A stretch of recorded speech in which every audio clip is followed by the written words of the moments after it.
সে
আজ থেকে হাজার হাজার বছর আগেকার কথা।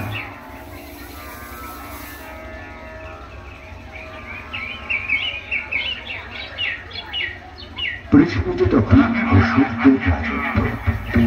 অহংকারী, অত্যাচারী, লোভী, ক্রোধপরায়ণ জাত হিসেবে তাদের রাজত্ব ছিল শুধু ধ্বংস আর হিংসার বাতাবরণ।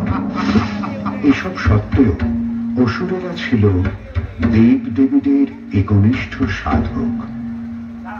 অসুরদের রাজা ছিল মহিষাসুর। মহিষাসুরের পিতা ছিলেন অসুর আর মাতা ছিলেন মহিষ বংশজাত, যে কারণে সে চাইলে অসুর ও মহিষ দুটো রূপই ধারণ করতে পারত। মহিষাসুর প্রজাপতি ব্রহ্মার খুব বড় ভক্ত ছিল। ঈশ্বরীয় শক্তি ও ক্ষমতা লাভের আশায় মহিষাসুর শুরু করল কঠোর তপস্যা।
জগৎ পিতা তুষ্ট হও, সৃষ্টিকর্তা পরম পিতা জগৎ পিতা তুষ্ট হও, হে পরম পিতা ব্রহ্মদেব তুষ্ট হও, সৃষ্টিকর্তা পরম পিতা।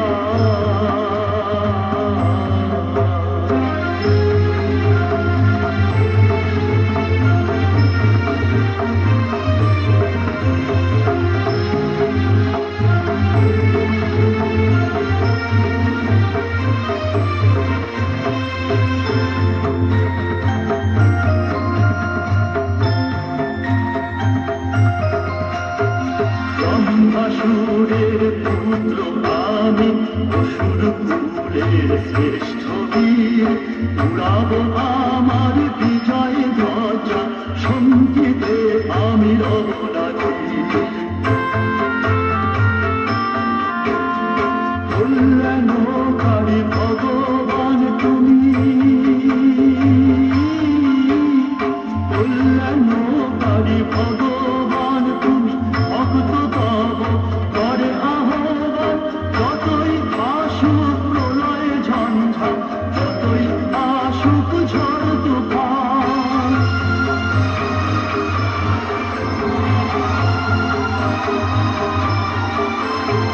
দুষ্ট যদি না হও তুমি রে, দুষ্ট যদি না হও তুমি রে, একার তবে করব বলিদান, একার তবে করব বলিদান।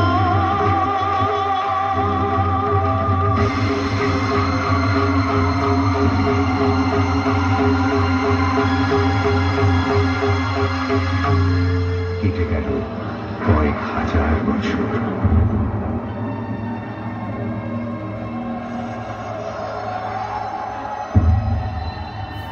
তার ভক্তি, সাধনা আর কঠোর তপস্যায় তুষ্ট হয়ে ব্রহ্মা একদিন দেখা দিলেন।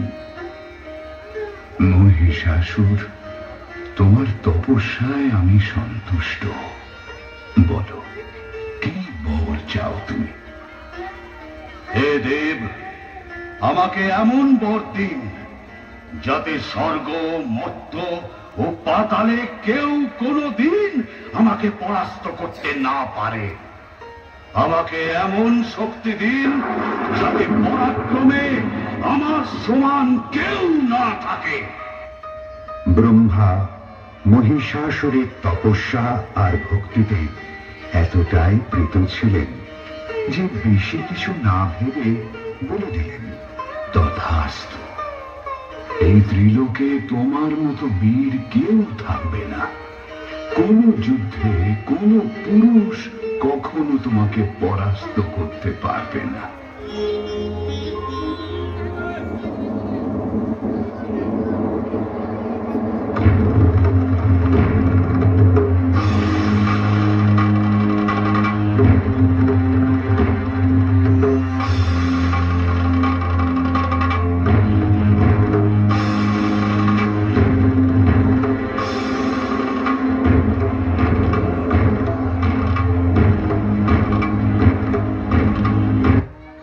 এবার দেখা দিল মহিষাসুরের আসল রূপ।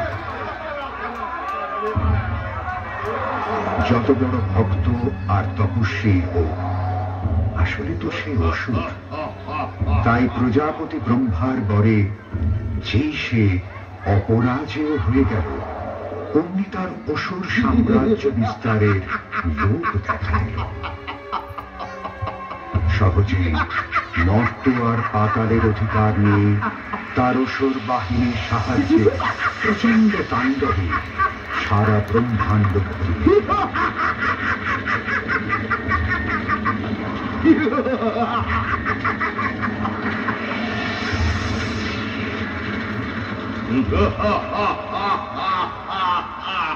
অবশেষে সে আক্রমণ করে বসল স্বর্গরাজ্যে।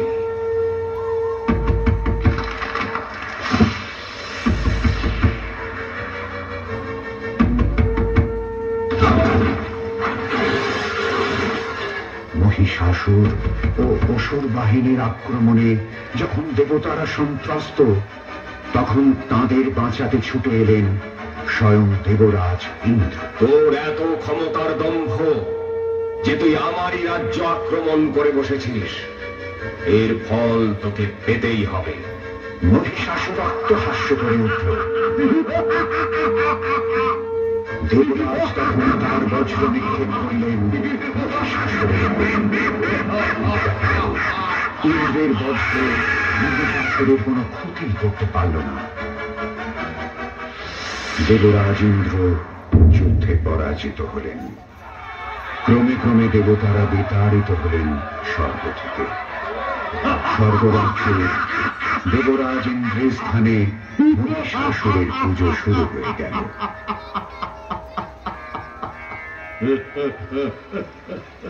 গোটা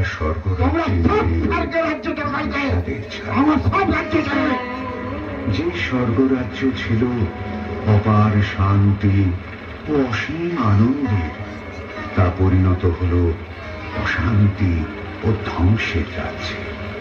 এই হিংসার তাণ্ডব লীলায় হতাশ ও বিরক্ত হয়ে দেবরাজ ইন্দ্র ও সব দেবতারা একসঙ্গে আলোচনায় বসলেন।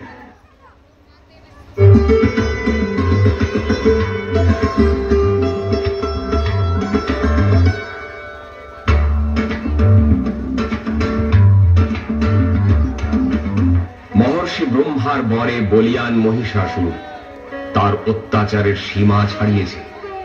দেবতাকুল আজ স্বীয় রাজ্য থেকে বিতাড়িত, ভীত, সন্ত্রস্ত। এই অবস্থায় কি করণীয় দেবরাজ? আমার মতে মহর্ষি ব্রহ্মাই এর উপায় করতে পারেন। তার দেওয়া শক্তির অপব্যবহার করছে মহিষাসুর। তাই মহিষাসুরের শাস্তি তিনি বিধান করুন। সেই ভালো। আসুন আমরা একত্রে প্রজাপতি ব্রহ্মার শরণাপন্ন হই। দেবতাগণ সহ ব্রহ্মার কাছে গিয়ে প্রণাম জানিয়ে দেবরাজ ইন্দ্র বললেন, হে প্রজাপতি, আমরা নিতান্ত নিরুপায় হয়ে আপনার শরণাপন্ন হয়েছি। অসুর রাজ আপনার উপাসক, আপনারই বরে সে আজ অপরাজেয়। উগ্র দাম্ভিক মহিষাসুরের তাণ্ডবে আজ দেবকুলের অস্তিত্ব বিপন্ন। আপনি এর উপায় করুন। এখন উপায় একটাই, তা হল ভগবান বিষ্ণু ও মহেশ্বরের শরণাপন্ন হওয়া। বেশ, আমি দায়িত্ব নিচ্ছি শ্রী বিষ্ণু ও মহেশ্বরকে এ বিপদের কথা জানানোর। ব্রহ্মার নেতৃত্বে দেবতারা সমবেত হলেন ভগবান বিষ্ণুর দ্বারে। সেখানে তারা দেখলেন ভগবান বিষ্ণু মহেশ্বর শিবের সঙ্গে গভীর আলোচনায় রত।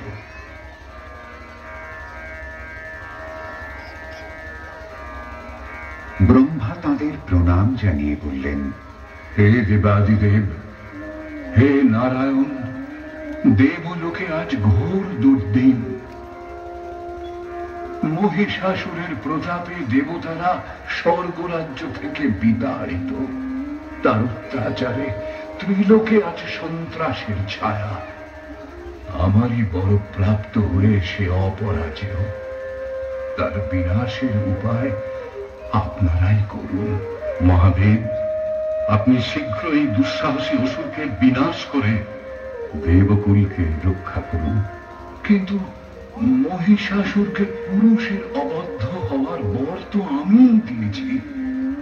এখন তা ফেরানো অসম্ভব। তাহলে উপায়? উপায় একটাই। মহিষাসুর পুরুষের অবদ্ধ হতে পারে, মাতৃশক্তির অবদ্ধ তো সে নয়। আসুন আমরা একত্রিত শক্তিতে এমন এক নারীর সৃষ্টি করি, যিনি রূপে আর গুণে হবেন লক্ষ্মী, সরস্বতী আর পার্বতীর ন্যায় শক্তিতে হবে অমিত। ব্রহ্মাণ্ডের সকল শুভ শক্তির মিলিত তেজে বলিয়ান হয়ে সেই মাতৃশক্তি ধ্বংস করবেন মহিষাসুরকে। অতঃপর মহর্ষি ব্রহ্মা ভগবান বিষ্ণু ও মহেশ্বরের শরীর থেকে তেজরাশি বিচ্ছুরিত হতে লাগল। সমস্ত দেবতাদের শরীর থেকে নির্গত তেজরাশি ও জ্যোতির্বলয় একত্রিত হয়ে সৃষ্টি করল এক পরমা সুন্দরী নারী মূর্তি। সেই দেবী গোটা ব্রহ্মাণ্ড আলোয় উদ্ভাসিত করে দিলেন। দিকে দিকে ধ্বনিত প্রতিধ্বনিত হতে লাগল জগতের উদ্ধারকারী মা মহামায়ার আগমন বার্তা।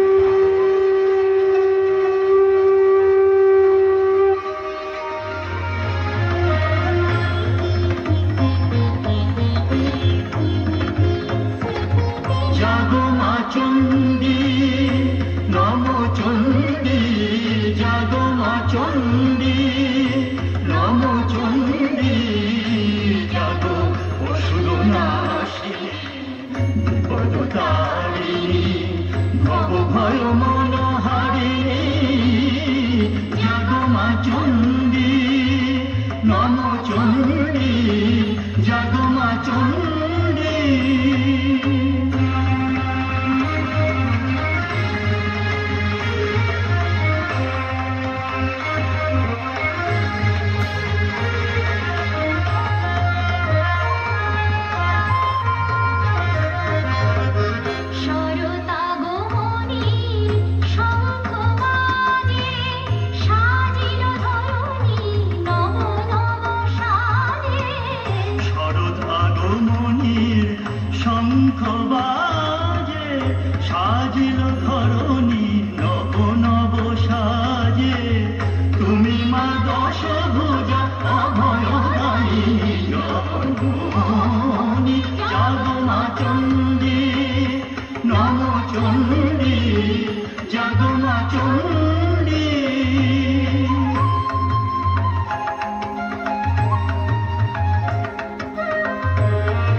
যার আদিও নেই অন্তও নেই, যার নিজস্ব কোনো পার্থিব মূর্তিও নেই।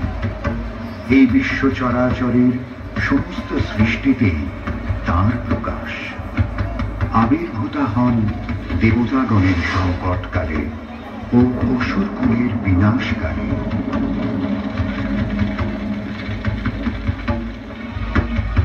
তাঁর চির শাশ্বত অভয় বাণী হল, যখনই তোমরা কোনো সংকটে পড়বে তখনই আবির্ভূতা হয়ে আমি তোমাদের রক্ষা করব আর বিনাশ করব সেই দুষ্টের।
তোকে চিনতে পারি কিনা?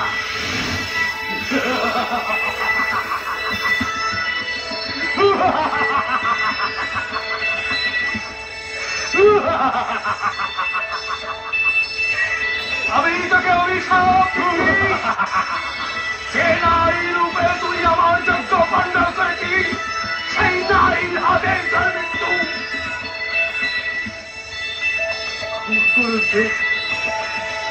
ক্ষমা করুন, ক্ষমা করুন, ক্ষমা করুন।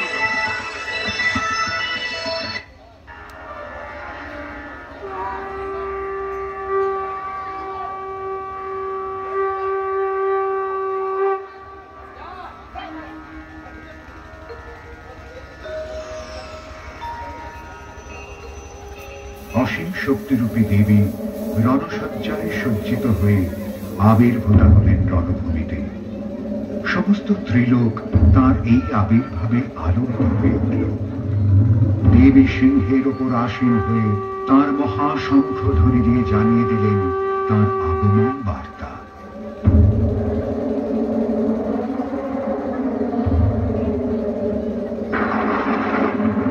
অসুর বাহিনী দেবীর এই রণহুঙ্কারে কম্পিত হয়ে উঠল। মহিষাসুরের প্রধান দুই সেনাপতি চিক্ষুর আর চামর নিজেদের মধ্যে বলাবলি করতে লাগলো। কি অপরূপা নারী, কি অপূর্ব তার রূপ, কি অসাধারণ তার ভূষণ, কত বিভঙ্গ তার শরীরে। চলো যাই, রণভূমিতে প্রবেশকারী এই নারীকে আমরা বুঝিয়ে দিই। এই স্থান তোমার নয় সুন্দরী, তোমার স্থান হওয়া উচিত আমাদের শিবিরে। আমাদের সান্নিধ্যে এসে তুমি ধন্য হও। তারা দুজনে কয়েকজন অসুরকে সঙ্গে নিয়ে দেখতে এলো সেই অপরূপ সুন্দরী নারী।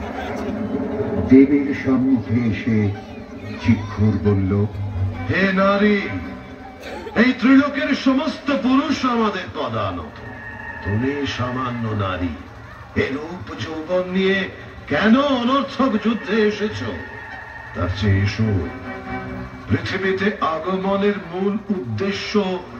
দেবী দুর্গা চিক্ষুরের এই কদর যুক্তিতে রাগে ও ঘৃণায় উত্তেজিত হয়ে বললেন, সামান্য অসুর তোরা, তোদের কি সাধ্য তোরা আমার মর্যাদা বুঝিস? আমি সেই নারী যে তোদের দর্প আর অহংকার বুঝিয়ে দেব পৃথিবীতে অধর্মের জয় কদাপি নয়। চামর তখন দেবীর দিকে ধেয়ে এলো তার অস্ত্রশস্ত্র নিয়ে।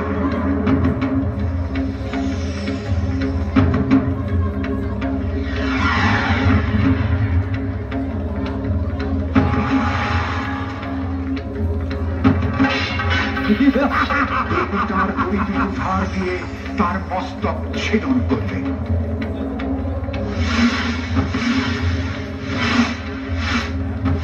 চিক্ষুর ক্রোধে উন্মত্ত হয়ে উঠল। হেই নারী, আমার আহ্বানে সাড়া যখন দিলে না, তবে দেখো এবার আমার পরাক্রম।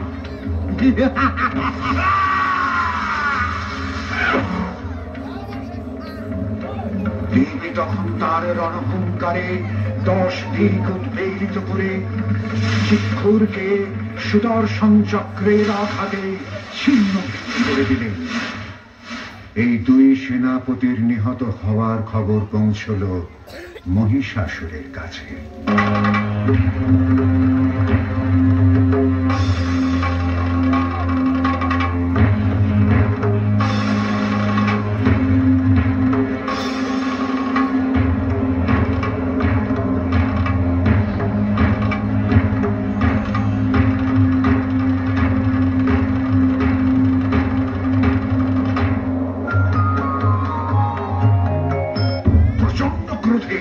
মহিষাসুর অগ্নিবর্ণ হয়ে জানতে চাইল, কে সেই বীর যে ক্ষমতা রাখে আমার অসুর বাহিনীর মুখোমুখি হবার? অসুরদের মুখে এক নারীর হাতে তার দুই সেনাপতির মৃত্যু সংবাদ শুনে বিস্মিত হল মহিষাসুর। সে জীবনে কোনো নারীর এত পরাক্রমের কথা শুনে। মহিষাসুর তখন ক্রোধে উত্তেজিত হয়ে অস্ত্র শস্ত্র আর অলঙ্কারে সজ্জিত হয়ে অবতীর্ণ হল রণক্ষেত্রে।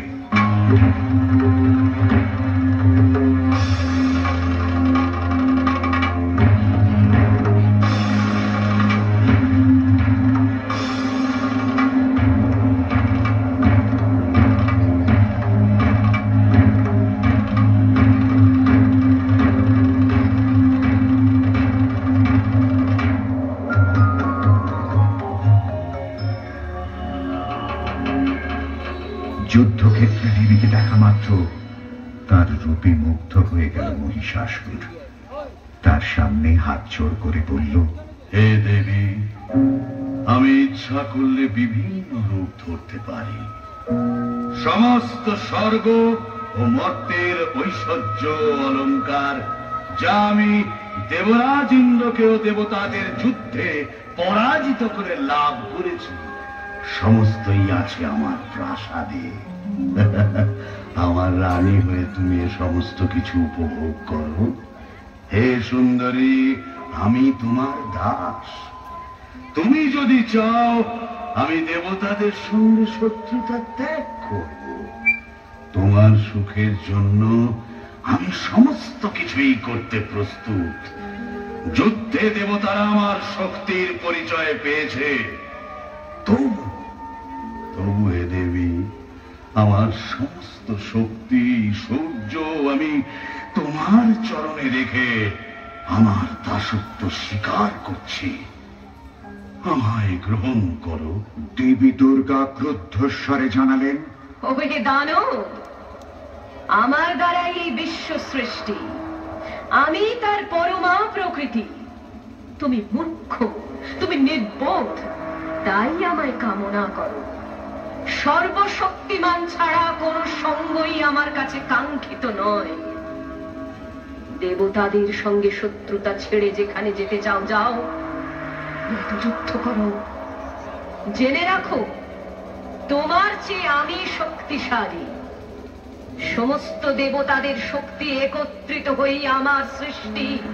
যদি বন্ধুত্ব চাও তো আমি তোমার প্রাণ নেব না, কিন্তু যদি মরতেই চাও যুদ্ধ করো। হে শক্তিমান, আমার হাতে তোমার মৃত্যু অনিবার্য। অহংকারী গর্বিত মহিষাসুর দেবীর প্রত্যাখ্যানে ক্রোধান্বিত হয়ে বলল, এত যখন যুদ্ধের বাসনা, তবে এসো, যুদ্ধেই তোমায় পরাজিত করে আমার তিলক জয়ের বাসনা পূর্ণ করি। দেখে নাও, দেখে নাও তবে আমার শক্তি আর সাহস। এই বলে সে তার থেকে বিষাক্ত তীর নিয়ে দেবীর দিকে নিক্ষেপ করল।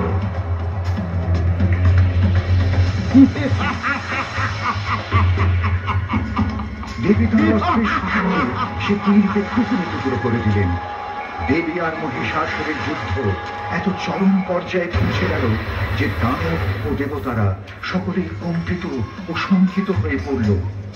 বিরালাক্ষ দেবীর সঙ্গে যুদ্ধ করতে এলো। সেও দেবীকে উদ্দেশ্য করে বিষাক্ত তীর ছোড়ার জন্য প্রস্তুত হল। দেবীও ক্রুদ্ধ হয়ে তার দিকে তীর নিক্ষেপ করে তাকে বধ করলেন। দানব শিলমা বিরালাক্ষর পতন দেখে এগিয়ে এলো। দেবী তাঁর ত্রিশূল দিয়ে অশিলমাকে বধ করলেন। এবার এগিয়ে এলো মহাহল।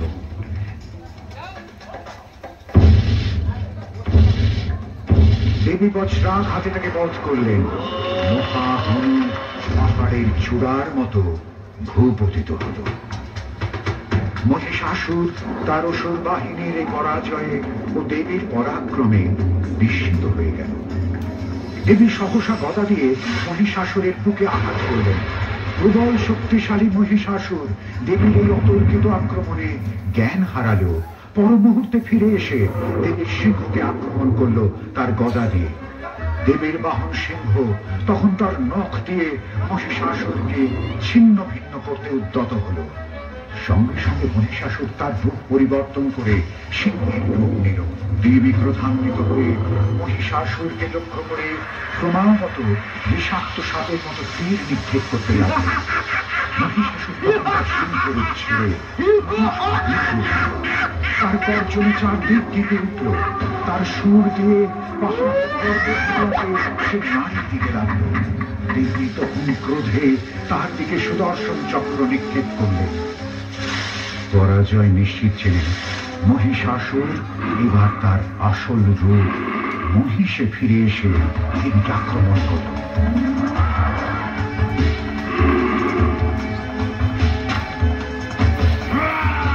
দেবী বললেন, ওহে দানব, অনেক গর্ব করেছো, এবার আসল সময়ের জন্য প্রস্তুত হও। তোমার অন্তিম সময় আগত। দেবতাদের ভয় ঘোচাতে আর স্বর্গে শান্তি ফেরাতে তোমার বিনাশ হবে। তৈরি হও। এই বলে দেবী তার স্বর্ণ পেয়ালা থেকে পবিত্র দ্রাক্ষারস পান করে ত্রিশূল হাতে তৈরি হলেন শেষ যুদ্ধের জন্য। শুরু হলো ভীষণ যুদ্ধ। 9 দিনব্যাপী এই যুদ্ধের অন্তিম ক্ষণে উপস্থিত দেবতারা তাদের আশীর্বাদ স্বরূপ পুষ্প বৃষ্টি করতে লাগলেন।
চণ্ডী মূর্তি ধরে ত্রিশূলে বিদ্ধ করলেন মহিষাসুরকে।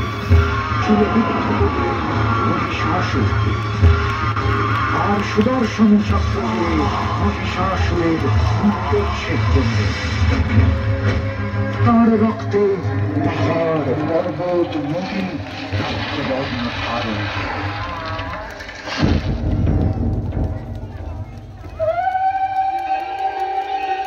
স্বর্গের মেরু শান্তির বাতাবরণ। দেবতারা জয়ধ্বনি দিয়ে উঠলেন। দিকে দিকে ধ্বনিত প্রতিধ্বনিত হতে লাগল দেবী মহামায়া দুর্গার জয়গাথা। জাগো মা চণ্ডী, নম চণ্ডী, জাগো মা চণ্ডী, নম চণ্ডী, জাগো অসুরনাশিনী, বিপদদারিণী, ভবভয় মনোহারিণী, জাগো মা চণ্ডী, নম চণ্ডী, জাগো মা চণ্ডী।